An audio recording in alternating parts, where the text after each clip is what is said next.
What's going on, everybody? This is Super Nintendo Mike here, and welcome to the very first week of Video Games Live podcast, only on the interwebs, via YouTube. Just want to thank you guys so much for coming out here tonight on a podcast where you can obviously see me. I'm on a stage, obviously. No. Anyways, let's get on to the topic, shall we? The very first week of this podcast is going to cover Nintendo's struggles and what they can do to fix them, what they've been doing wrong for pretty much since the end of 2012 when they released the Wii U. Now, my biggest problem right now, and there's many other issues surrounding this problem, is the time period that Nintendo released the Wii U. Obviously, they wanted to get out of the gate before the other big two, which Nintendo, Microsoft, and Sony, they're all the big three in my opinion. You can call them whatever you want. They wanted to get the Wii U out in the market before the other two. And honestly, that is a very good business tactic. Only problem is, were they prepared? Okay, I'm gonna have to say no on that one because the Wii U is not powerful, okay? I have had my hands on a Wii U, okay? The OS is pretty smooth, the UI, is pretty smooth, but it's not that powerful, man. Yes, you have the 1080p games. Yes, the other two competitors can barely touch that with any of their games. The Xbox One can't even touch that, of course. The PlayStation 4, yes, on a couple games, but I am not a big Forza Motorsport fan, whatever it's called, okay? I don't really like racing games that much. That's just my opinion. I don't exactly even remember Shadowfall was in 1080p, but that's not the point. I like it that they can hit 1080p, but is it true 1080p? That's the thing you want to think up here in your noggin for a second, because when you look at the 1080p games that are ported over to the Wii U, obviously they're ports because the developers do not like dealing with the code on the Wii U. They have to rewrite it entirely. They should have stuck with the x86 chip, whatever the AMD chipset is for the other two, with the PlayStation 4 and the Xbox One. They should have stuck with that. Instead, they wanted to be stubborn, which is not going to work in this industry right today. I mean, I'm only 17 years old right now, okay? I wasn't a part of the industry or as a consumer, okay? I don't work for the industry, obviously, yet. But obviously, I didn't live in the 80s and early 90s, okay? Back then, it was okay to be different. That's what made people lean towards certain consoles. But now, you have so many third-party games. Companies can afford to do it.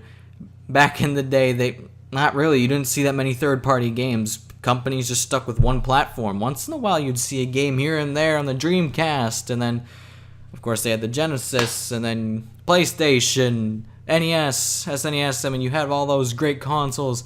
You'd see them ported on here and there.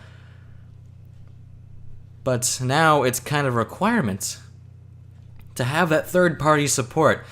That's what Nintendo is truly doing wrong right now. They need to be open to that third-party support. They can't hide away from that anymore. Things are different now. It's not 1986. It's not 1992. It's not. It's a different time period now. They need to adapt to the changes. As much as I like Iwata and Reggie, they have to go. Nintendo needs new management. They're doing everything wrong. They're in the past. They're stuck in the past. And you can't tell me I'm wrong about that. They are stuck in the past. They need to get their heads out of the cartridges. And in order for them to get that third-party support, They should have had the Wii U with the x86 chip, like I've said. They need that third-party support. Yes, Mario and Zelda are going to sell, okay? Two of the most top-selling franchises of all time, with Mario being one and Zelda being in the top 5, I believe. You got Pokemon at number 2. If the 3DS didn't exist, and if they put Pokemon on the Wii U, they would come flying off the shelves. And imagine if the Wii U was the Wii. And to be honest, it should have been the Wii. Now, I kind of am getting off subject here because I'm talking about the past. This should be more of a podcast for the current Nintendo struggles, but I just want to bring you back in the past a little bit. Let's go down memory lane for a moment. 2006. You have the Wii. Okay. It's a successor to the GameCube. Okay, the GameCube didn't do that well. They want to forget about that console. So they have the Wii. What made it appealing was the motion controls. All the Wii U really, the Wii ever is and ever was a slim GameCube with just a little bit better graphics, just a little bit. Not by a whole lot, but a little bit, but they made amazing games on that thing. They made the best use of that hardware. And I give them a lot of credit for that. Along with those two factors, it's with motion controls. That's all it is. Should this thing have been HD? Yes, it's the same quality as the GameCube. I'm pretty sure the GameCube was in 480p, 480i, whatever it is. Okay. It should have been HD. If it was, and if it had the third-party support, it would have been game over for Microsoft and Sony.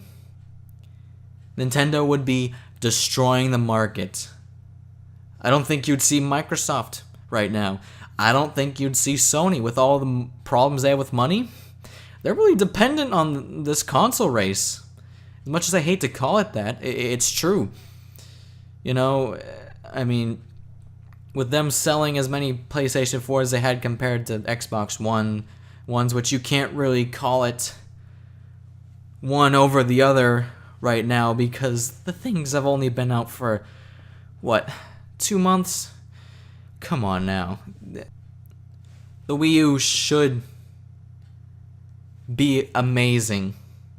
Okay? If you had the Wii as the Wii U. Wii U 2, or the Wii Woo,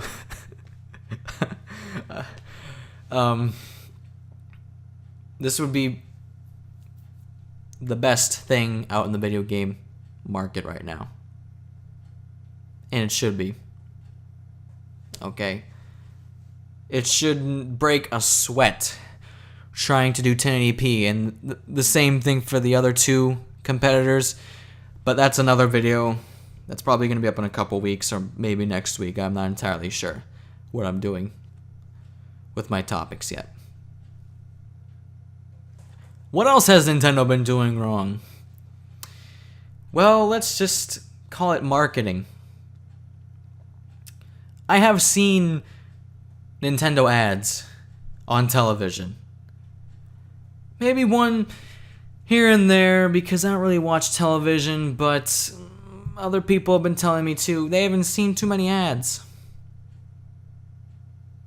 And when they do see ads, they focus on family. Yet again, that's what they, well, not yet again, but that's what they focused on with the Wii. I mean, Nintendo has been a company family-based, and it's nice to be sitting there with your child, son, daughter, whatever, and being able to play a game with them where they won't be ashamed with their eyes for seeing what's going on, okay? I like that image. But you also need to have course, the third-party support, but with those mature games. I would say, I don't know, a decent chunk of the market right now is in the M-rated games. Before it really wasn't, because they didn't make that many of them. They need that target audience too. They should focus more on that target audience. People know that Nintendo is family. Hopefully, most people. I mean, parents know video games with their kids. Most likely they're playing Nintendo or games or Call of Duty. Okay. Another factor with Nintendo is the first-party games, and you may be scratching your head right now and saying, well, Mike, what are you talking about? They have Mario and Zelda. Yes, they do. They also have Metroid. They also have Pokemon, but that's not on the Wii U. The games that are out right now, Super Mario 3D World and whatever the next Zelda game is, they should have been there launch day. New Super Mario Bros. Wii U? Are you kidding me? Sure, the game looks gorgeous. They utilized the hardware pretty darn well for their first game. But launch game? Of course it's going to make the console come off the shelves, but is it that strong of a game? I mean, if you look at Super Mario 3D World right now, of course it's not selling that well. I don't know what the numbers are right now, but when it first came out, it didn't sell that much. It didn't have the support to back it up with the sales.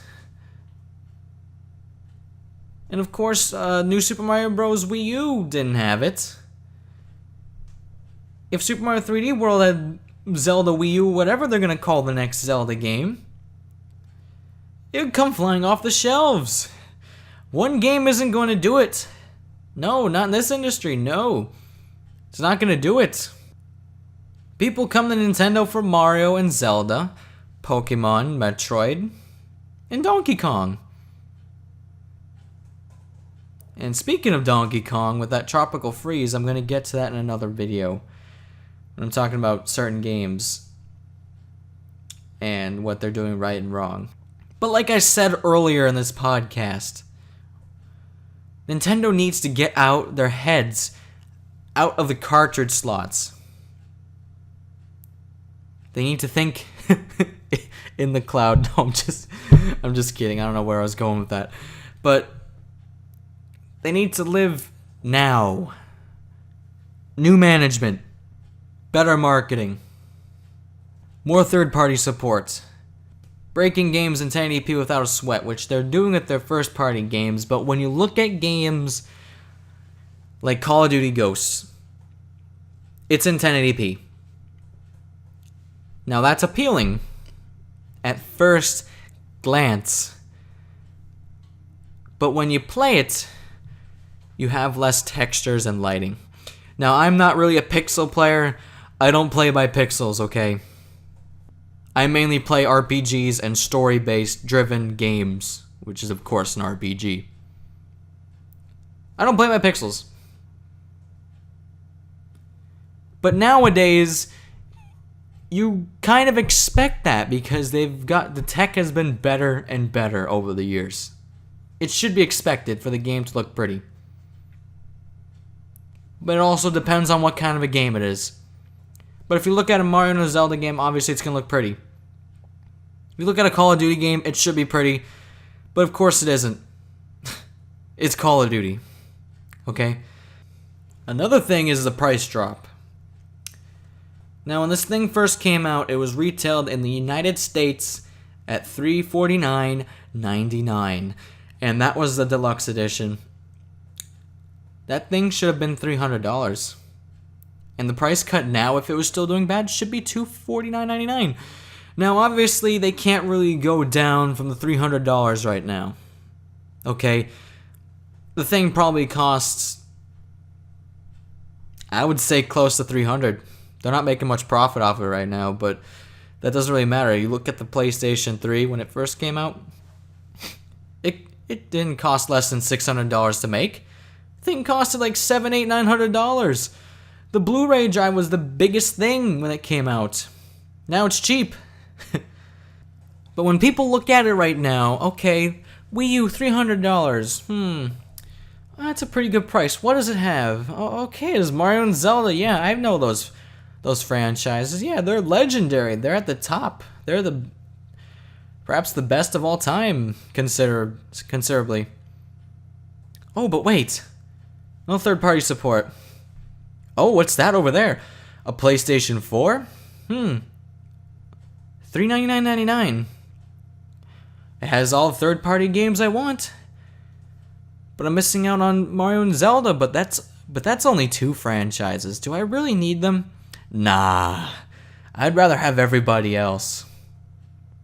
Or if they look at an Xbox One. Even though it has the Kinect, and that's going to be another video, of course. But still. I think people would look at the Xbox One even. And would hesitate. Because the PlayStation 4, of course, is out there. But I think they would hesitate, but not long, to buy that instead of a Wii U. Okay, $200, but still, the 2 franchises, they need help with third-party support. If Nintendo has a third-party support, like I said, it's game over for the other 2 companies. You may not like Nintendo or not, but still, they're top-selling franchises of all time, man. They're going to sell very well if they had third-party support. Not only the games, but obviously the Wii U as well. Now I'm going to wrap up this podcast with my final thoughts about all this, what they should do. First of all, I don't think they should abandon the Wii U. That would be a terrible mistake. Like what Sega did in the past. And they really regret it now. They had to lay off workers for what they did. With the Genesis and the Dreamcast. They need to convince third-party companies to put games on their console. Like I said before, it was a really bad idea for them to not stick with the chipset that the other 2 companies have. Because it's not appealing. They do not want to rewrite code. And they need to get those first-party games out here quick, man, quick. Because next year, the other 2, I think they're going to sell over 10 million copies 10 million consoles. And Nintendo would probably be sitting at 5 million. Maybe. Only 2 years. 1 year. 10 million for the other 2. At least. I mean, maybe not so much an Xbox One because it's unappealing. But they really need that support. Mario and Zelda need help. Perhaps another price cut. $249.99. Did the $50 do much? Yes and no. But to be honest, they need to take a little bit of a loss on the console sales if they want to make up for it in the future. Because this thing isn't really expected to do well in the future. I think it was like 25 million units sold throughout its entire lifetime. That's not good. The other 2 companies are going to break that without a sweat. And one thing I think they should do, and I haven't mentioned this yet, but they need to expose themselves to the mobile market. Now, don't go crazy about me saying this. Just listen. They should put their games on the mobile market, App Store, Play Store, even on Windows phones. Because there's a market there too. And it's slowly and steadily growing. Okay, not by a whole lot, but it's getting up there. Okay? Instead of them being full-fledged out games, they should be demos. They need to get themselves more exposed. That's good advertising for themselves to be out there on the mobile market. Because their advertising right now is crap. Okay? They need to have advertisements saying that Call of Duty is on the Wii U. Because I'm pretty sure that people don't even know that it's on the Wii U. Heck, some people think that the Wii U gamepad is an accessory for the Wii. I shit you not. People need to know that Battlefield 4 is on the Wii U, which obviously it isn't. But I think it would be if the chipset was correct, of course. Imagine having Call of Duty, Battlefield 4, you have GTA. Holy crap, if GTA was on it, I think it'd be game over, to be honest. If people don't have... if it was a next-gen game, let's just say that, it'd be game over. Cheapest one. People who play GTA, I would say decent amount of them are casual gamers, like the Call of Dutyers. Call of Dutyers. That's probably gonna be another video. But they need that third-party support. I've said this a million times. They need it. And of course they need the new management. Bye-bye, Iwata. Bye-bye, Reggie. Much as people love Reggie more, of course. Because they got all those internet memes, but they have to go. They need new gears turning at Nintendo. Nintendo of America, Nintendo of Europe. Of course, their headquarters in Japan. They need to live now. Not in 86, not 92. Not in early 80s. They need to live now. The clock is ticking on them. Okay? They can't waste any more time. Nintendo has money in the bank. Of course, they have plenty of money in the bank. But how long will it save them? Because they've been losing a lot of money from this Wii U. Heck, they probably have them in factories right now. I don't know. Another thing I think they should do is not make the games solely based on the gamepad. It should be an accessory. Come on. Nobody wants to use that thing to play a game. They would rather use it... Excuse me for saying that. They don't want to use that for like motion controls and crap like that. They would only want to use that, and correct me if I'm wrong, for playing games when your television is on a different input. Because I remember that being a big thing. And I'm not entirely sure if it is, because I have gotten my hands on a Wii U, of course. And I don't own one because the games aren't there. I've been a big time Nintendo fan since I was, 3 or 4. I love Nintendo. It's my favorite company ever. Mario's not my favorite franchise. It's my second favorite. Number 1 is Tomb Raider, and I'll probably get into that into another video. It'll probably be a bonus video, which will probably be like not that long, but if I have extra time, I might post more than one of these podcasts a week. And that's just sad that I don't have a Wii U. With being this whole channel called Super Nintendo Mike and everything, me doing just Nintendo Let's Plays and all that, supporter of Nintendo pretty much my whole life, it's a shame. And I feel just sick not owning one, okay? But I just can't. I just can't. Okay? So to wrap all this up, what do they need to do? Think another $50 price cut? Go after those third-party companies and get new management. If they can execute at least those 3, they'll be in much better shape than what they're looking at right now.